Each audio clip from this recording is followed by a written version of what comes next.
साहब, ये सामने से ट्यूब पकड़ाना। यार क्या तुमने मुझे अपना नौकर ही समझ लिया है? साहब, बस आपका ही काम कर रहा हूँ।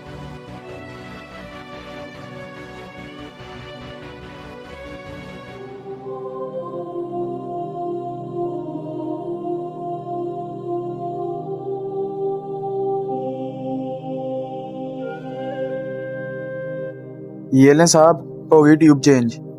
शुक्र। ये लो पैसे। ओ यार, तुम नवाब के बेटे हो जो हर वक्त बैठे रहते हो। ना तुम पैसे पकड़े हो, ना तुम बाइक सही करके लगाते हो, सब कुछ हम ही करते हैं। तुमने बस बैठना ही है। अब ये खुद ही पकड़ो।